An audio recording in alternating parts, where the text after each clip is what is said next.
Hey guys, Kate here. Before this starts, just letting you know that during the transfer of this file, we lost the first 9 minutes of this podcast from Jack's microphone.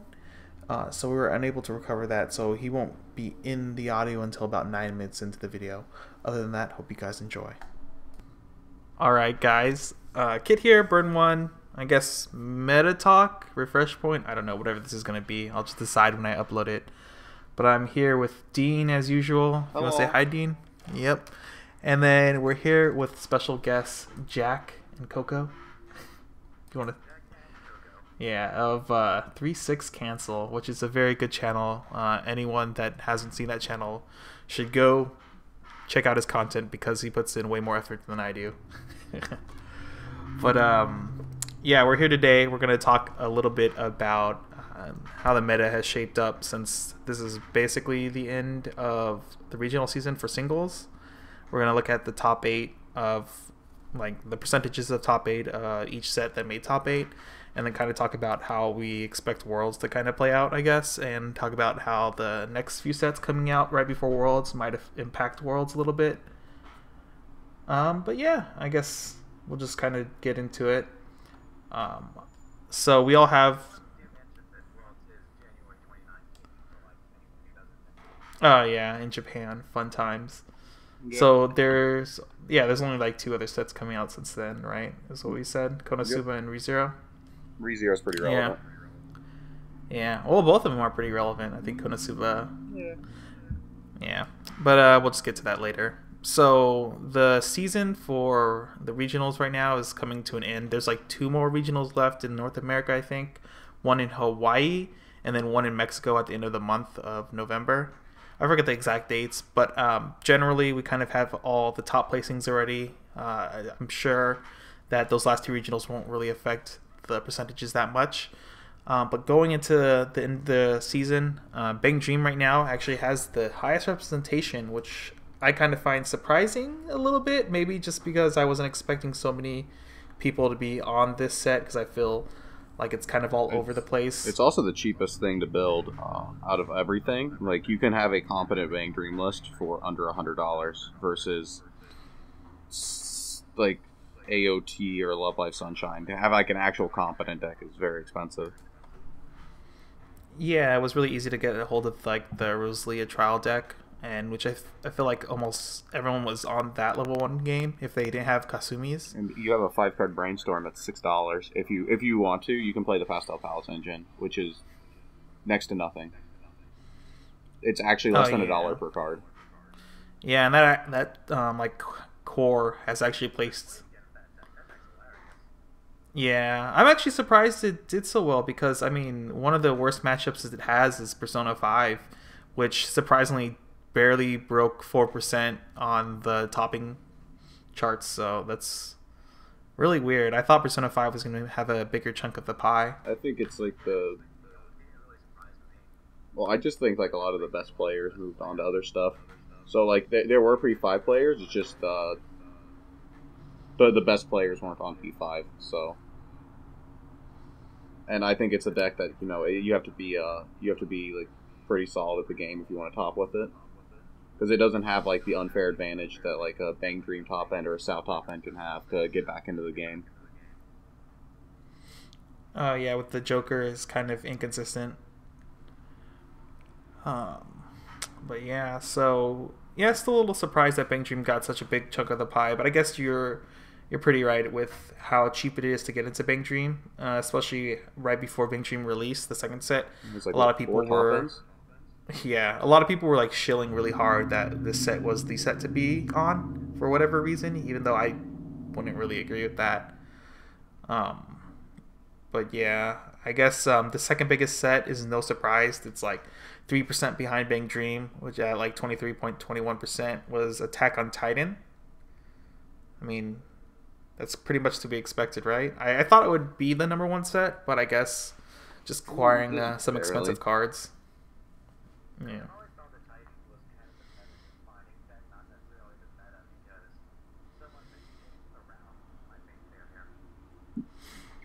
Yeah, I mean, as Bang Dream saw more play, AOT got better. That's pretty true. It seemed like really easy to get a lot of reverses. I thought a lot more people would be more cautious about having free reverses because AOT was so impactful, like during teams. I think for a while people tried to be really cute with the Hagami runner and like the Remy like runner, the like all of these like random techs, and then they realized it's kind of bogging down their deck and their game plan. Because like all AOT had to do was wait a turn, and then you have like triple Kazumi or you have triple Yukina up or something, and then your board gets ran over. And AOT gets to initiate their game plan anyway, so. Yeah, this season was just so weird for singles. Yeah, but there's not really much to add to AOT. AOT is just good, solid set.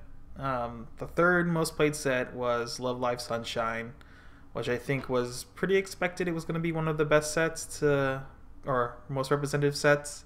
It's one of the few decks right now that has a very aggressive level 2 game that can cheese its way back into the games that it's losing, or just kind of start closing out the game at level 2, which can be absurd. The only other deck that can do that really right now, I think, is Konosuba. Is there any other deck that has anything similar to that? Not really. But I mean, there's like... No. Unless you're doing like some really meme garbage. Yeah, I guess so. But,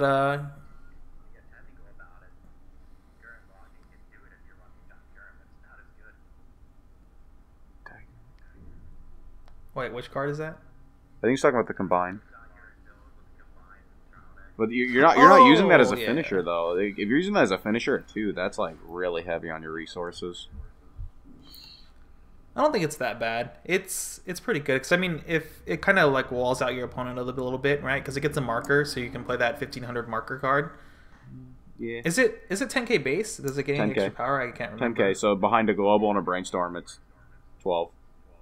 I mean, that's still a pretty big wall, and so every time your opponent runs into it, you can just pay 1, ditch 1 to burn 1, which I've done in Japanese before, and to be pretty effective in Simple Gear for those that have played that set or whatever. But yeah, I think that's about it. Like what Gurren Lagann can kind of do it. Konosuba absurdly can do it when it goes off. And Stand by Yukina. All right, let's move on to things that really exist. Okay. And then the fourth most played set, or topping set that is, was Sword Art Online. Not too much of a surprise, right? I think most of the lists were actually still Yukina book, right? Sinon top end. Sinon? Yeah. Sinon Yuki? Yeah. I think that's one of those things where like just people own it already, so there's no reason for them to really go out of their way, and it's already still a really solid deck. It's like straight up a solitaire deck. You kind of ignore what your opponent's doing all game, and then you just play your Sinon and go burn 4 like 3 times. Yeah. I don't think... Yeah, I mean, Sao doesn't really do anything else cute, right? Not really. There's Link Strike. Yeah, Standby. Surprising. I'm actually surprised I don't see as much Standby going out, especially when we went to Toronto. I remember like running into like 5 different people playing Standby, but maybe that's just because everyone was on teams, so they had to have different sets. But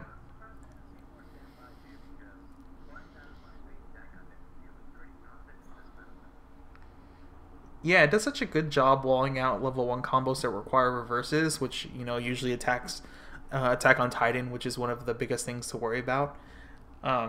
It doesn't really do much against Sunshine, I guess. But still, you force your opponent to trade, and you can just hand encore your 7/5 wall and still have like 2k counters in hand. But yeah, I was kind of surprised how little it's done. Actually, for the Anaheim convention thing, I almost switched back to Standby Sal for the last day, but then last second I was like, screw it, I'm just gonna play Bang Dream again. And then finally, for like the last little chunk of the pie, we have Persona 5, Gurren Lagann, Konosuba, Project Diva, Apocrypha, and Kantai Collection. All of this being under 5%, with the biggest chunk, the 4% being Persona 5, which personally I'm a little surprised it's so small. I feel like that's one of like the best like uninteractive level 1 game decks where you can just wall out your opponent, and then if your opponent plays anything on the board that's costless that you don't want to deal with, you can just bounce it back to their hand. So like if Aaron goes off and they already have the bounce thing, you can bounce it back to their hand and then just like start swinging for 2/2/2, so you get better numbers in that way on first deck, and then they also can't counter either. Yeah. I mean, I played it in Toronto, almost got there. UA was the gatekeeper. Yeah. Now, what variant of Persona are we talking about here? Are we talking about the green yellow or the blue yellow? Oh, no green. Yeah. You either play, I don't care if they play Stock Soul, like, what is it? Stock Soul, what's Ryuji? Oh, yeah. Stock Soul Wind, Stock yeah, Stock Soul Wind. Like, Yeah. that's a fine build because it can answer walls, but, like, walls aren't that relevant. It helps you get off jokers, or you can play 8 gates. Either or. I think Blank Gate and Wind Trigger is fine too, or I guess Blue Gate and Wind Trigger is fine. I feel like almost any version of the deck can do decently well. But I think the not green build, the green build is more. It's too bricky. What is it? Yeah, it like bricks way more often, especially against opponents that just like randomly pass when you're at 0-5 or something, and you're just like, how do I come back from this now? And then you just get a whole turn of extra attacks. Because one of my only losses when I went to Newark was P5. Was it the green build or the? It was blue yellow. It was 4 win for Blue Gate. Yeah, I think that version is way more popular in the States for whatever reason. I guess everyone likes using Futaba support, which is really weird. When I play against that deck, almost all of my opponents forgot to even use the Scry effect. So I was very confused about that. Like, they're playing cards just to blank damage, I guess. But, yeah. I mean, I don't know how telling that is. I mean, that was a really rough game for me. I think I opened 6 out before I drew my second card. Ooh, yeah, you were on Standby Sal. That deck has so much trouble milling your entire deck, right? Oh, it's a terrible deck. It's man. like Gurren. You're just like, oh, I drew bad. It's over. Yeah, sometimes it's hard to come back with decks that have like very mediocre main phase deck manipulation. Yeah, I mean that's the price you pay. Yeah, for having like good one of the walls most and stuff brutal like that. openings in Weiss Schwarz English of all time, which is of course Close Call Silica. Yeah. But let's see here. This 1.79% Project Diva. What was it? Did it top more than once? I'm so confused. Yeah, that'd be 2 tops. There's Apocrypha got 0.89. Yeah. Dang, that was 2 places. I assume they were on Soundless Voice. Soundless Voice. That could possibly only be no it. way anything is top. I bet it's the frickin' green and red build that people have been running since day one with the Mako and the Puppy Pastels. Oh yeah, that could be that too. Man, I wish I had all the list up. I don't even know if Bushiroad published all the lists yet. They probably haven't because they take forever. But not only that, when they do, they are full of errors. Yeah. But yeah, as far as this goes, we have one Apocrypha, one Contact Collection up there. I guess that's to be expected, right? Apocrypha kind of came in really late. It didn't come by until Toronto Regionals when it released. Mm-hmm. And then, yeah, the set itself doesn't have a lot going on for it. It can't really fight any wall decks very well. But if you do play Jean level 1 game, you can ignore your opponent, kind of, which I think a lot of people were on Jean. Except the one guy. I think the guy who actually did this Apocrypha top was the guy I lost to last round for Toronto Regional. He bubbled. Right? He bubbled? So this was a different Apocrypha player? Mm-hmm. I wonder if they were on Astolfo or John for this list. I assume they were on John because that seems like the more consistent choice. But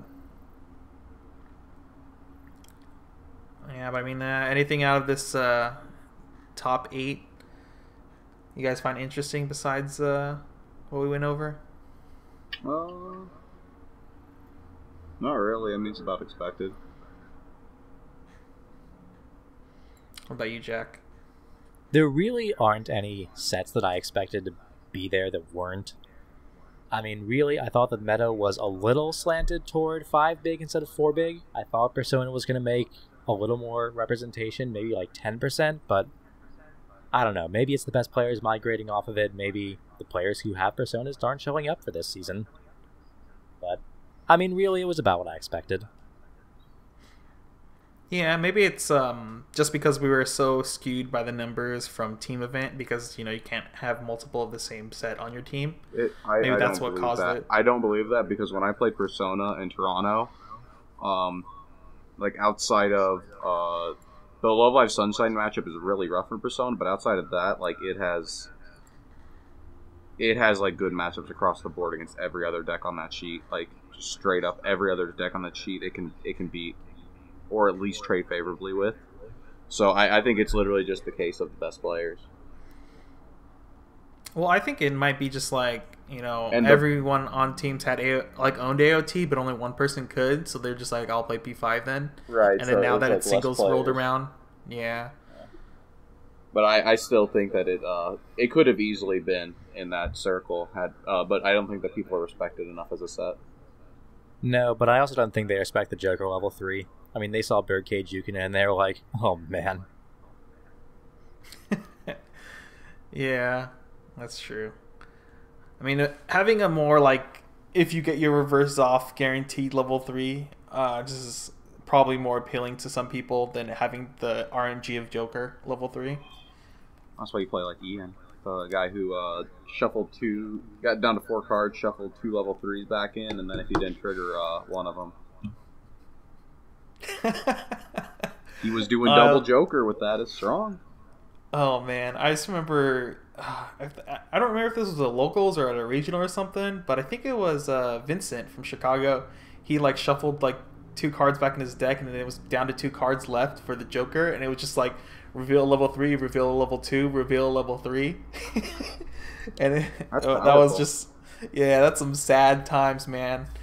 Oh man, I've never seen that go off like that before. I think every time I've ever had to use Joker to finish a game, it's always been reveal a level 1, reveal a level 0, reveal a level 0.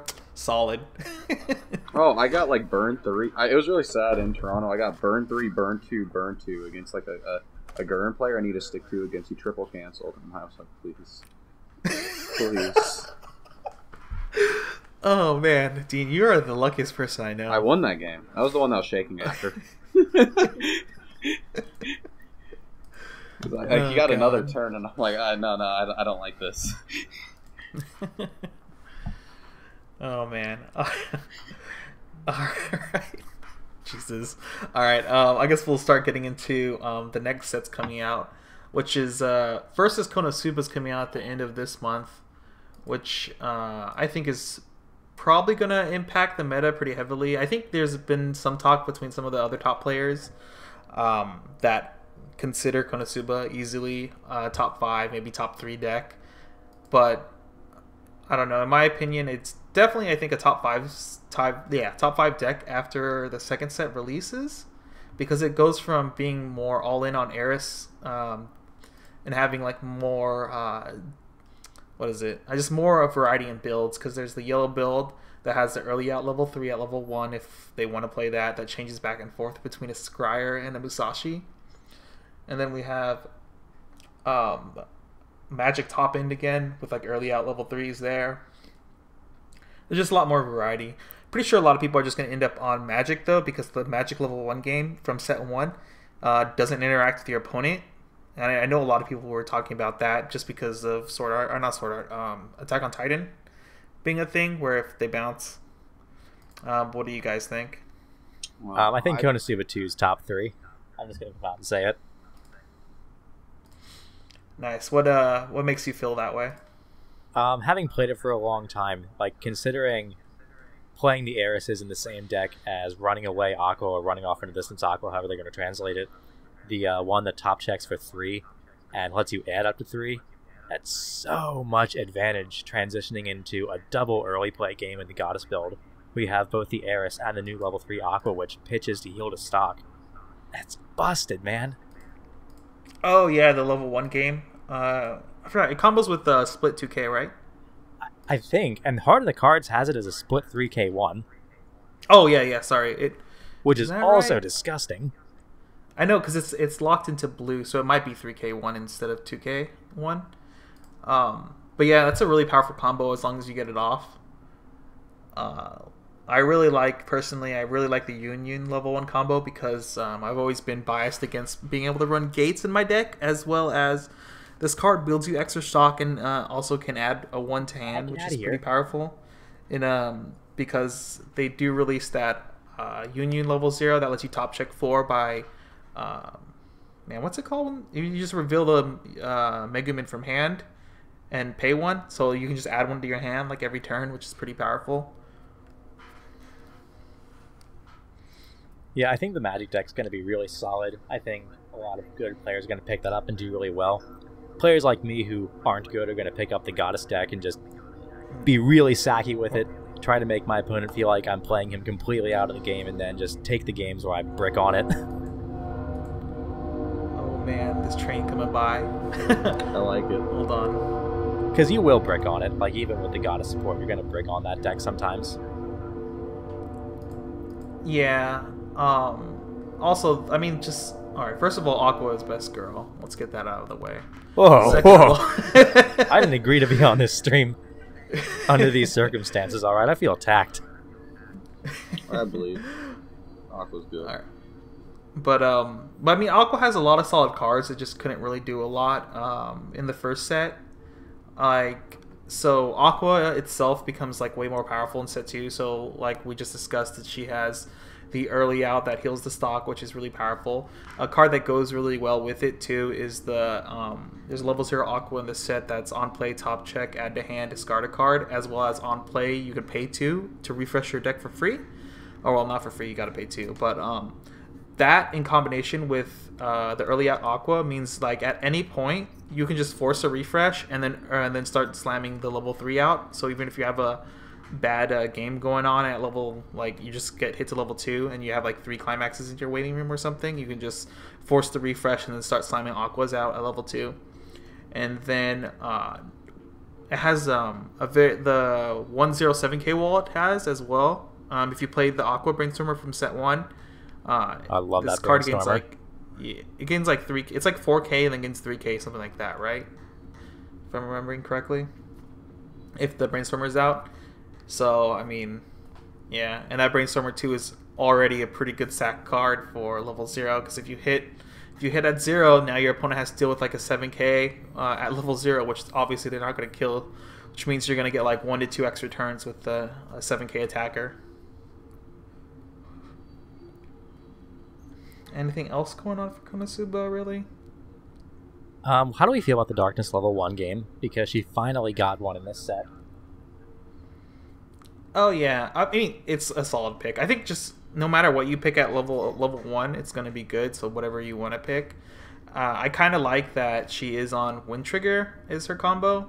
I think Wind Trigger right now is a little bit more powerful than it should be, just because I feel, especially after these next few sets come out, there's just going to be a lot of like early out things that cost a lot of resources. So if you're able to bounce something back on your opponent's board that you normally couldn't deal with, seems like a good tempo thing to happen if you're going to trigger. Yeah, I remember 2 years ago, if we're going to talk about the English meta, that Wind was just considered garbage tier, at least among, the play circles I ran with. But now look at it. Yeah, I'm still like kind of in that circle. I think it's just like really good tempo card randomly, depending on what's going on. You can sometimes cripple your opponent, but most of the time it does absolutely nothing. Yeah, it's a really weird card. It's really powerful when it when it is, and it's really shit every other time. Anything else going on with... Now, granted, we went right to Konosuba 2. Did we want to talk about the effect of Eurofleet, which released a few days ago? Oh, yeah. I guess we'll jump on that really quick, but before we jump over to that, I forgot. There's one other really powerful event card in Konosuba 2 that if you're not familiar with the Japanese set yet, when this comes out, it's going to be pretty silly. So it's a 2/3 event counter. It's a stock swap, but the way it works is that you put all of your opponent's stock into a waiting room, and they don't add the stock back until the end of their turn. So you can shut down climax combos that require paying amounts of stock. So you can shut off Yukina and stuff like that with that event, and also that event in combination with like playing that event main phase and then playing Aqua from set one, forcing a refresh on your opponent can it's really so brutal. Yeah, it really decompresses them really hard. So like you can just start swinging for big numbers and expect it to stick more often. It decompresses them less than the standard stock swap, I believe, right? Wait, what do you mean by less? Because like you snipe every single card. Like you don't snipe climaxes out of a deck like you do with a standard one. Oh yeah. You just force a bunch of like the assumption You is just make your them opponent first has step. clean stock. Yeah, you bring them. Well, if you in combination with the Aqua from set one, it removes 2 climaxes from their deck from reshuffling. So That's they're right. like, yeah, they're like in a 6 and like Is it better to use on that 38 last state. pack?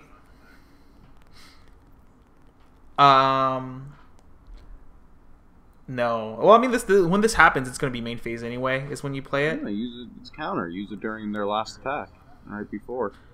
But at the end of their turn, they immediately start putting cards in. Yeah, you want them to. You want them to remove the climaxes out of their deck, and then you want to force them to refresh with even 2 less than that.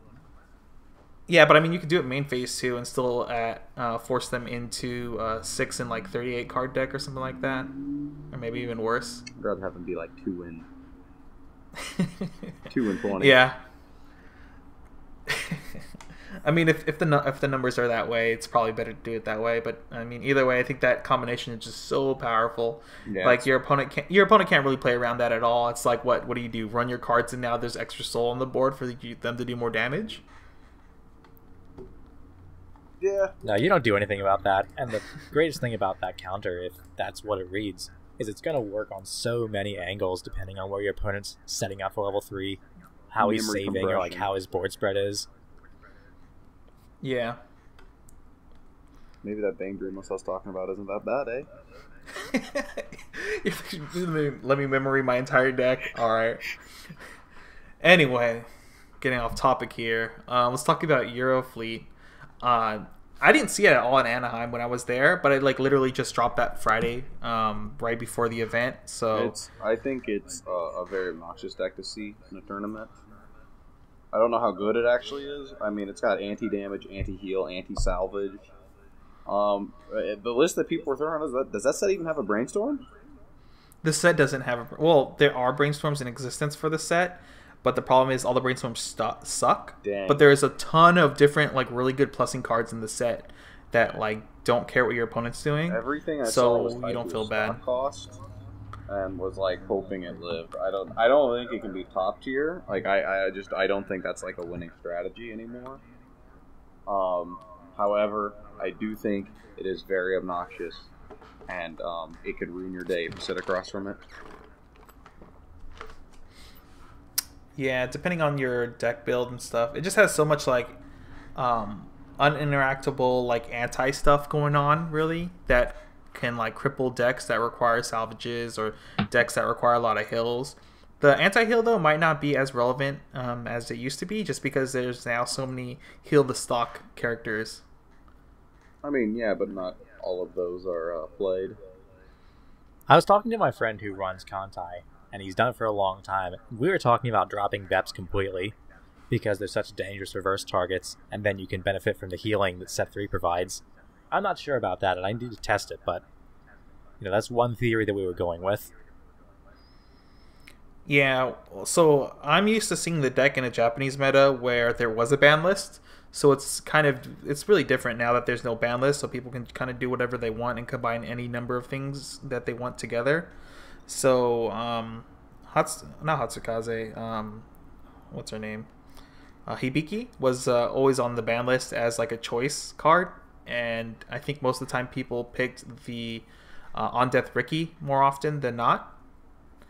And then, because they use that to set up their other stuff. The set also has, that set also has, whenever you level up, pay to search for a card, which is pretty good. But the major thing that's attached to is another level 1 as well, where whenever you use a startup, you just give, whenever you use a startup, you get a bunch of power anywhere, basically. So like your, set doesn't even have 2K counters, it's just 1-0-1500 counters. That's what I see. Yeah, but the thing is, like, you have a level 0 that gives 1,000 and a level 1 that gives, like, 1,500 or something. Or is it 1,000 also, whenever you use a startup? So, like, your counters are, like, absurdly good. Seems like B5. Yeah, its combo at level 1-2 is uninteractable. It's literally just pay 1 search, gain 2k power till end of opponent's turn. So it does a decent job at walling out people. And I really like the blue event that came out for it, Combat Rations. You guys see that? I don't remember what that card does. Please remind me. 102, 10 level 1 event. It's blue. Put the top card of your deck into your clock. If it was a Fleet Girl, draw 3, pitch 1, and put that card in memory. I like it. What? Yeah. I don't remember this. Well, that's also pretty good. I'm going to link it in chat here. Just have a look at it. Alright, let me see here. Personally, I love this card. This is the kind of card that makes your opponent really upset when you get it. It's my kind of card. That's better than a Brainstorm. You usually don't +2 off a Brainstorm. Yeah, the trade-off, of course, is that you take a damage. But the assumption is, obviously, you can top check or something, right? I don't remember the entire set right now. Oh, yeah, you can combine this with being a Duma, and it's just disgusting.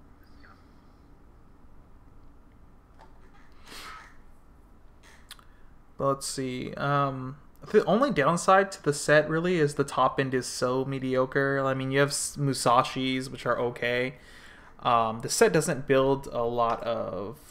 man, did they print this in English? I mean, in Japanese? I don't even remember this card. Put the top card of your deck into clock. The card's a Fleet Girl character. Draw up to 3 cards. Choose a card in your hand. Put to your waiting room. And put this card in your memory. Sounds pretty mean. Yeah. So it's just the... Oh, it costs nothing, too, to do. Oh. Card's pretty good. Oh, yeah. So it provides you with a +1 in hand fix. It's pretty... Can be pretty absurd. This is why I said that for new content, I really like blue-green, dropping the BEP and using the blue restander. Because you're just going to have the resources to pull it off. And then like splash yellow for Musashi and Hatsukaze. Because they're still good. Alright, which blue restander? Is that from the new set, the Italian girls? Or... Yeah, it's the $2 Italian one. I really think she's a lot better than people give her credit for. Kid, this blue card also helps you beat Konosuba through memory compression. Get out of here. Oh my god. Anyway. Yeah, I mean, that card wasn't really used that often in Japanese. I remember just because everyone was kind of on the Kashima game plan, and they were just abusing all the stuff they could because everything was like banned at this point. Doesn't this level 3 require you to play a really crappy level 0 though? It requires you to reverse something. I think that's actually impossible at level 3. It's like if your opponent wants to stop you from reversing something, you're not reversing something.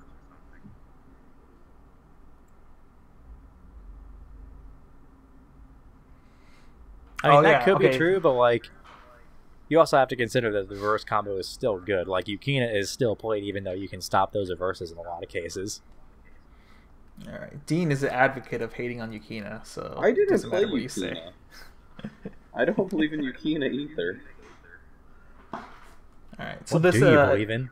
I believe in Kokoro. In spreading the smiles with Kokoro. Oh, so bad. But I think the only issue with this card for the restand is that for some reason they attached it to the level 0, like the Midsummer Moment, whatever that card's called. Isn't that on like a 4K level 0 that kind of sucks? Or I don't remember. Let me see. I think you're right. Let me just make sure. Yeah, because I remember it's required that you discard that specific card, which kind of becomes iffy sometimes. So it doesn't feel as consistent. I think maybe if this card like let you search that card. This is a healer too, so I guess that's not that bad. Maybe if instead of what the line of text has, it was Haruka from my mass. Yeah. I think maybe this card would have been better if like it didn't require reverse. It was just like this card's end of attack or something. But yeah, this is before they started printing stuff like that. Oh, that's interesting. I didn't know about this part of it. Have a look at this. This is her changer. For those of you who can't see it, she's a 2/1, and she changes into the Italia. Assist 4 level, and if your level is 3 or higher, she gets the act ability, just pay 1 and choose the level 3 in your waiting room and put it on the stage. And she also climaxes with the same climax to reveal the top, and if it's a fleet girl, put it into your hand, just for free. There you go. It gets you the card that you need. This card. What? No, it doesn't. By randomly revealing it. Yeah. Get out of here, Dean. Yeah, this isn't too bad. I mean, it's a support too as well, so it's easy to put in the deck. Where is that frickin'... Why can't I find that? Yeah, I'm sure it's a 4K. I'm too lazy to look it up right now. It's a level 0. I think it's an uncommon. I don't think it's a rare, right? That'd be ridiculous. Or maybe it's a common. No, it's a rare. I was surprised too. Oh. Oh, wow, that's awful.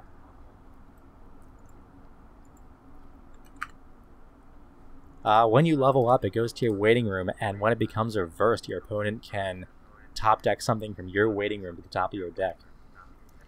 Oh, yeah. That's like a little bit obnoxious on the demerits for that card.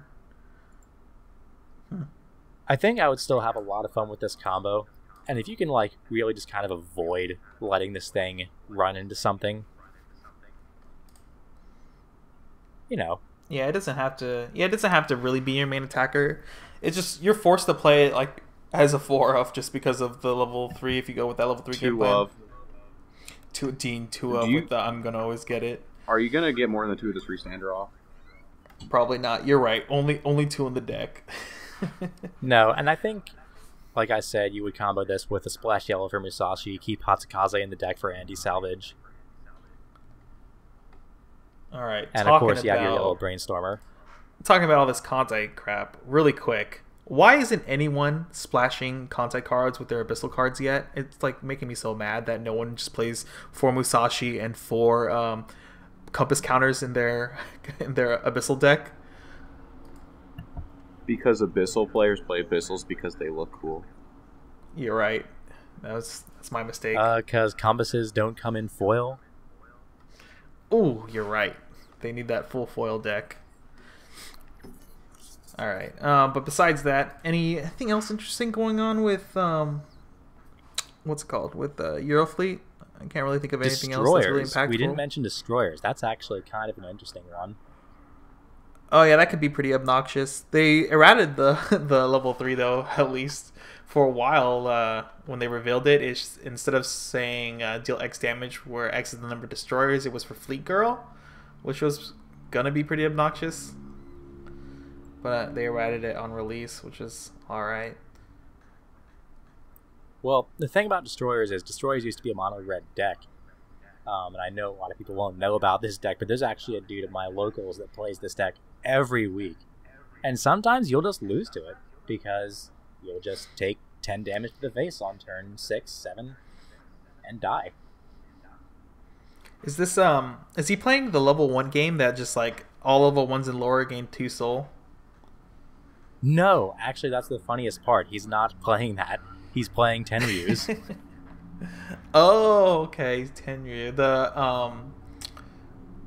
That's the on attack pay 1 salvage one, right? Yeah, and he's playing the 2 in the back that tap to give the stock.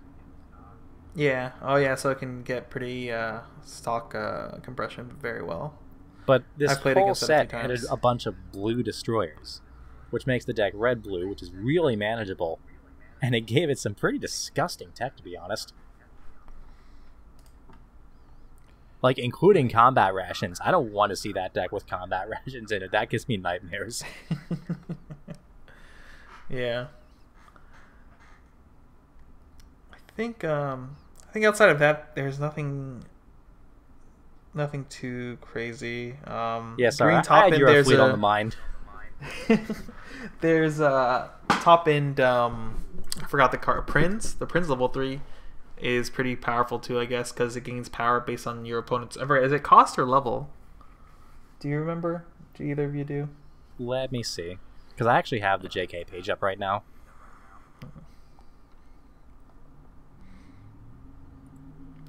But I know that card gets like a lot of power when it fights level 3s. X times 1,000 multiplied by the cost. So yeah. Yeah, so against most all level 3s, I don't think there's any 3-1s printed. But It's gonna gain 2k as long as it has that marker and stuff. So it gets pretty obnoxiously big on attack. So usually you're gonna get the reverse. I think besides that, I don't think there's anything else really going on for Kantai. So we'll go to the last set, which is probably going to be pretty impactful. I think a lot of top players that play Japanese as well as English. I don't know how many are actually going to Worlds for English, though. But a lot of them used to play ReZero, or at least know how powerful ReZero is. It's like a pretty obnoxious snowbally compression deck.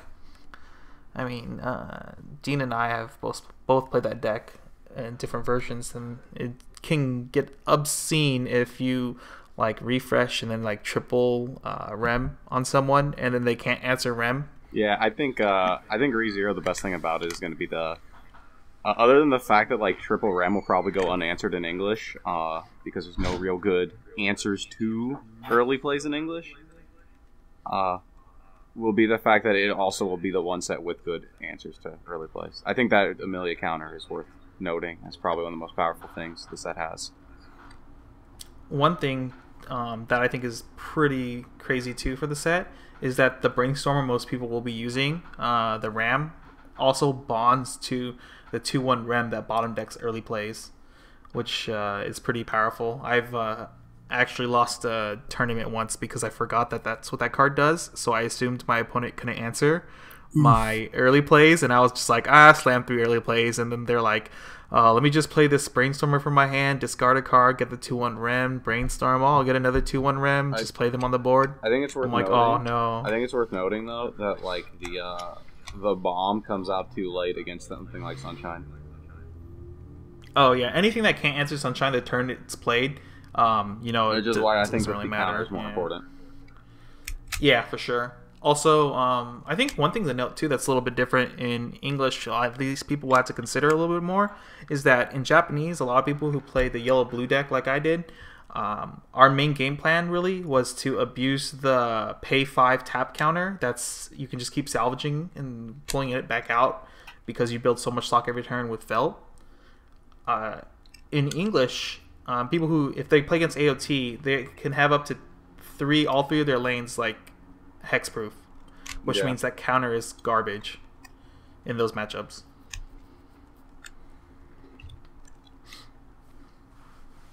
Have you looked at the set at all, Jack?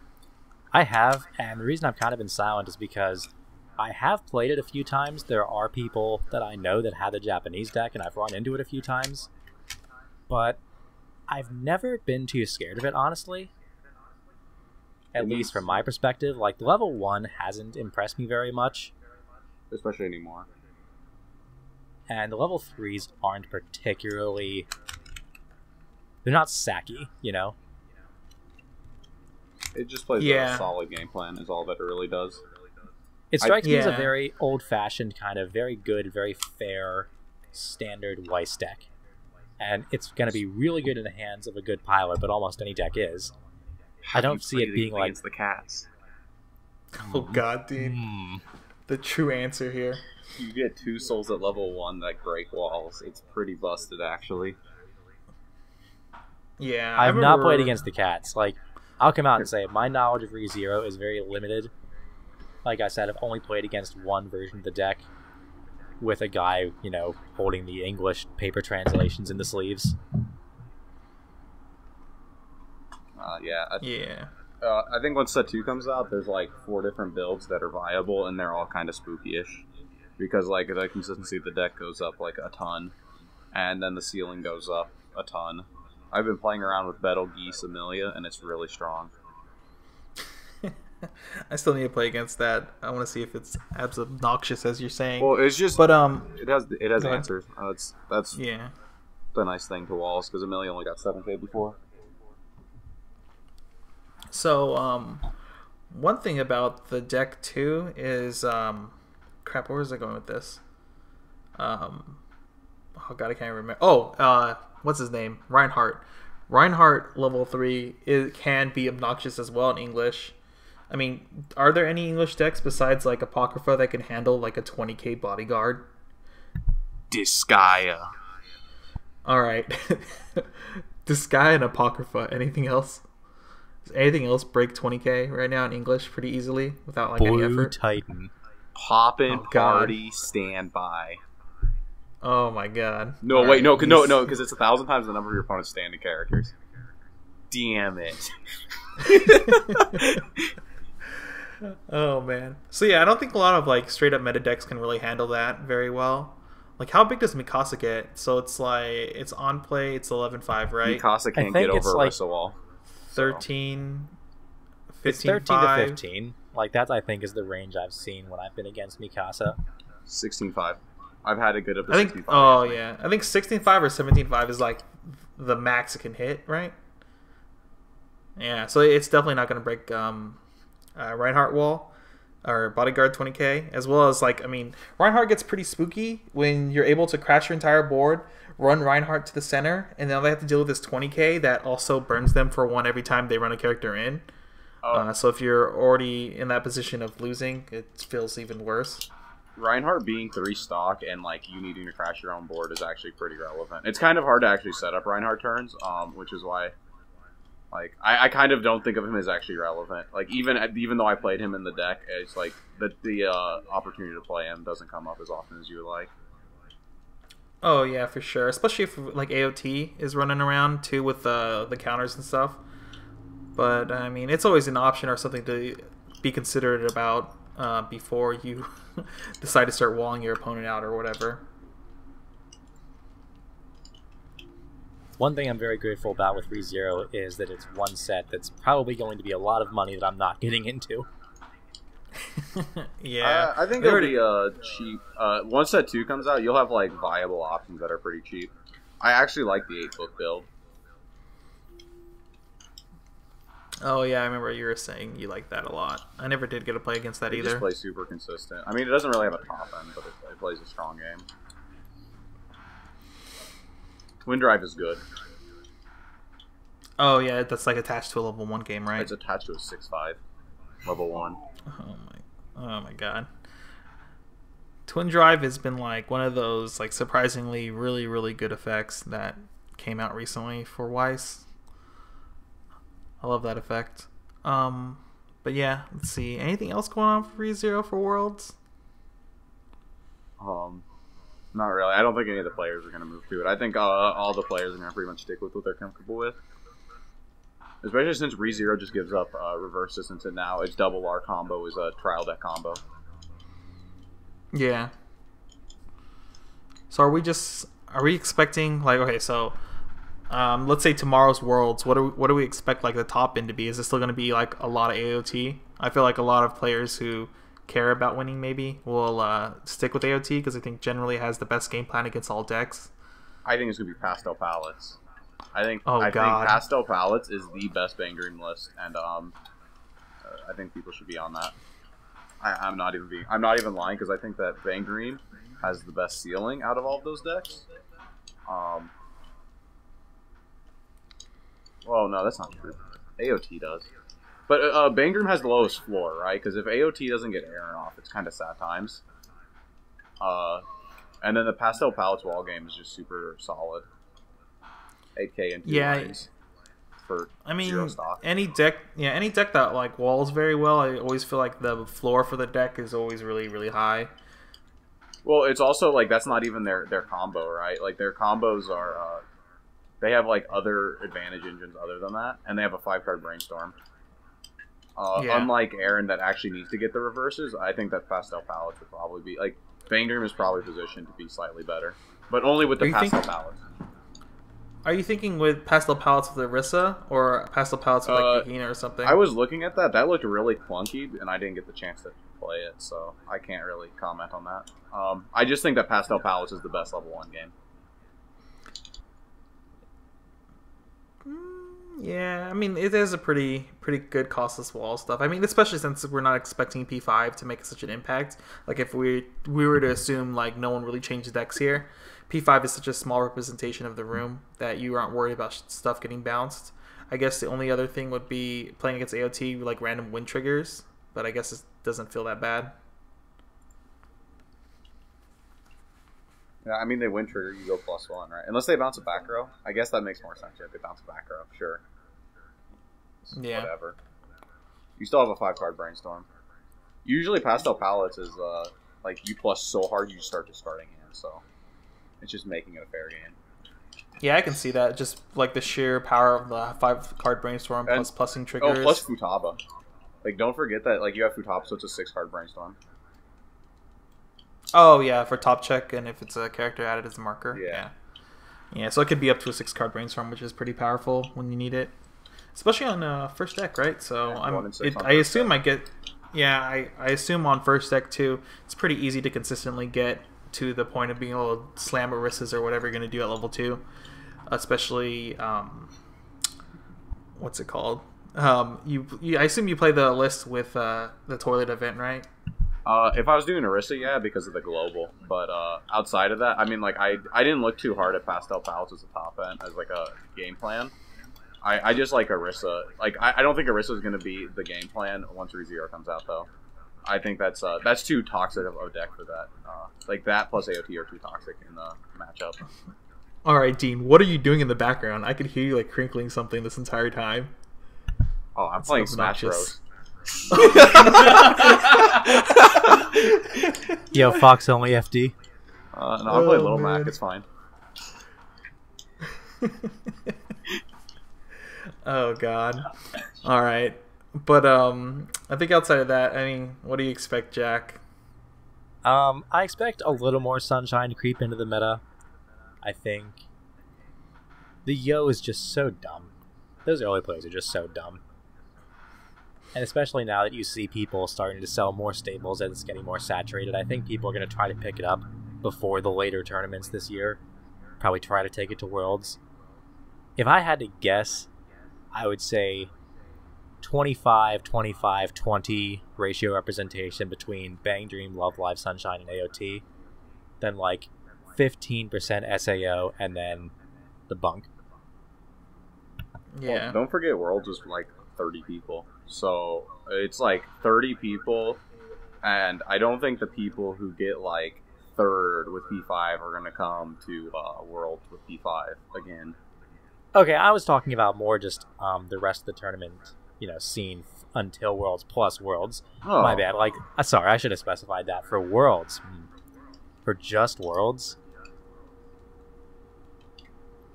I don't even know if you're going to see top 8. Probably 2, 2, 2, 2. 2, 2, 2, 2. I like 2 Bang Dream, TOT, 2 Sunshine, 2 Sal, something like that. Yes, something very similar to what we saw in Newark, I expect. Okay, yeah. That's one thing though. Like I forgot about this season that Dean brought up was the fact that even though there's like 3 people who get an invite, 2 of them just do not like. They don't get it paid for. Might not so, even. like, yeah, they like, might not even come. And because I don't think that like the people who got like Contai Collection or Project Diva, those people didn't get first. They're probably well, I don't think those people got top 3. So, but the people that did like get top 3 with like the lesser decks, I don't know if they're gonna be like traveling to Worlds, and even if they do, I don't know if they would go with that deck again, right? Because sometimes I feel like there's gonna be that guy. That well, yeah, guy I mean, if with I got all my the invite, I signed said I Diva was going with cards. Disgaea, so. No, not this guy. I said that guy. Right, I'm saying like I'm I would have been that yeah. guy. So like I understand that there's usually that guy that might come with the garbage, but most likely not. You can write those people off in the tournament, right? No, real talk. I wish Broderick got an invite. I'm sure he would have came with Prismilia. Well, he only played Prismilia in actual regional, so he went to 2 and he came to 2 with Prismilia. Real talk. When are we getting Project Diva X? Oh man, if that set comes out in English, I'm gonna be so mad. That set is so good. It's so obnoxious. I hate Project can't Diva right wait. now. It's good in the wrong Get out way, of here. right? It's yeah. Oh man. Like how do I even describe that? I mean, like it's like so absurd. It's like Splinter Twin absurd for people who played Magic. Like I'm just gonna Don't keep say plussing these off words. these stupid. Yeah, I'm gonna just keep plussing off of this stupid 2-0 event that's cost us for some reason. And surprise, I have a bonder to it on a level 1 that's really good already. Isn't it oversized like, too? Isn't like the Bonder getting yes. power on attack? Yes, it's absurd. Like literally, that deck is really absurd. You give up reverses, but you don't really care because they're starting at level 1. You just never have to clock again. You're right. I mean, these burn 3s for free are definitely not good. They stock charge you when you use them. Oh yeah, you play the event, so you stock charge and burn 3 on those. Oh god, man! I remember watching someone. There was like a Japanese game I was watching, and someone like did that and stock charged like their entire 6 deck in one turn. Yeah, I was just like, oh, this is so nasty. Why is this happening? I want to kill myself. Like, I don't want to play against decks like that. Yeah, you just watch it happen, and you're like, I'm disgusted. I'm not even playing against it, but I know that if I do, I will be mad. But see, that's the exact kind of deck I love. And that's why I like playing Standby. Yo, get out of here, man. That 2-0 event is so obnoxious. It's literally Pot of Greed, except you get to pick the 2 cards you want to draw. I mean, you've played Standby. It's like, you open Standby's up like with more 2... fair. Is it? Okay. Standby can be pretty silly at times, but it's like, it's not as crippling as watching your opponent go from 0 hand to like full hand for nothing. And then randomly start stock charging. I'll tell you something so freaking brutal. I did this in Newark as well. And I played against this Idolmaster dude, right? And I looked at my hand, I looked at the guy, I'm like, I'm so sorry. And I triple close call Silica that turn, brought back the level 1 Silica, got all 3 draws, and it was just disgusting. Oh, I like those. I like those turns. Those are good. But you have to discard down. Man. I had to discard 1 because I actually played out an extra level 0 because I knew I was going to have it. Oh yeah. Best part was it was a runner Kirito, so I actually ran it to the front and it's only traded out with it. Triggered a standby. So you had 2 1/1s on board at the end of that. Unfortunately, I didn't have 2 of those in my hand. It was sad. However, I did get to clock with the Lisbeth, which is always the right play. Yeah. But yeah, I don't know. Standby Sal is way more fair than Project Diva after the new set, man. It's so obnoxious. Yeah. Like, because, I think if that set comes out and you're not on it, you're like, I don't even know. The level 3 game is uninteractive. But it's okay. We're gonna have Bang Dream with the Kazumi promos. Oh, maybe if they release that. But I assume they're not going to release it because it's on the restriction list in Japanese. I mean, we assume that about Kantai too, right? But Kantai's got everything, and it's on the restriction list. True, I guess. But I mean, the set's already been out. Well, I guess we'll see. I don't know why we're speculating this stuff without knowing anything. Besides that, I think, we good here, guys? I think there's nothing else really to discuss. I mean, between now and January, I don't really think so. Yeah, until other stuff like really hits. I mean, it's gonna be Bang Dream and AOT. I think. I think those are the 2 decks, and I think Sunshine will also be good. But I think ReZero has a way to keep it in check. So. Oh yeah, I mean, if people come in with ReZero, Sunshine could like be crippled pretty bad. And then also Puck. Puck destroys it. Oh crap! Well, no, because I think no, I don't care about this 2 soul. The 2 soul list like with that itself. Yeah, it will only like lose board anyway. I hate the 2 soul list. Also, the 2 soul. Wait, the 2 soul list loses to Puck also. They can't side. Oh, because they can only side for 1, right? Yeah. Oh wait, what? Yeah, so you trade favorably either way. Like Puck actually just beats Sunshine. ReZero just beats Sunshine in general, I guess. Well, you know what? If I don't have to play Love Live Sunshine this coming winter because of ReZero, I'll be happy. Oh, I think people will still be playing Sunshine. Well, maybe not. Sunshine's really expensive. It is. I was looking at building a Ruby waifu deck, and like, good lord, those cards are expensive. So yeah, I think that ReZero, well, like that's the only real deck that gets bullied out, right? Is Sunshine. Like it hurts Sunshine more than any other deck. Yeah, you're probably right on that. I just totally forgot that Puck is a thing. I also don't play Puck, so. Speaking of brutal prices, I've been pricing out a Kantai deck while we're kind of going on here, and I'm kind of $15 in my chair here. Fun. Because when set 3 dropped, I got a lot more interested in the set, and I have not gone into Kantai at all. Yeah, so $15. I'm like, these Winter Momotakatskis, they're pretty necessary, and they're $60 a playset. Ooh, what the heck? They're 15 each? Yeah, they are. $15 15 each. Oh my god. Alright, hold on. I gotta find this 30 stack of Akatskis I have sitting over here. Hey, I'm right here, man. No, if I find them, man, I'll hook you up. But besides that, yeah, I guess, man, yeah, Worlds is gonna be really weird because I don't know how many people are actually gonna pay for their own flight that didn't get a invite or a free invite or a free flight or whatever. I wonder if it'll probably be about the same size as like last year's, which was like 32, right? I think that's like yeah, fair but something. that was like about half of the people that are between second and third will go. I think there's only gonna be like 15 players this year. No, because I mean, I bet about half of the people that got second and third will go. Yeah, maybe. I guess so. Well, I guess besides that, if we're done here, I guess we'll say our goodbyes. If you guys want to do any shout-outs or something, I guess we'll start with Dean. Shout out to Kit from Burn One. Oh, God. Yeah. Absolutely. Shout out to Kid from Burn 1. I always plug that channel when he comes up.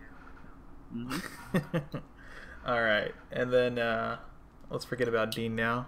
What about Jack? What's up with you?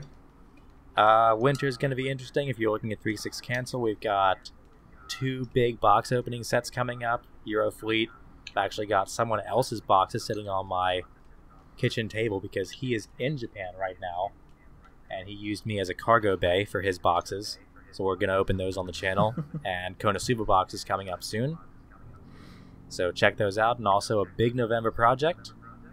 Have a look for it. Ooh, yeah. Once again, you guys need to, if you haven't seen his channel, go check it out because he puts in like real effort into his videos instead of like Dean and I and stuff just talking and then putting a still image into our videos. Yeah, effort is subjective. One day I will actually just use a camera. I'll believe it when I see it. Besides that, guys, I'll see you guys later and hopefully see you guys in the next video. Later. See you. Alright, see you around.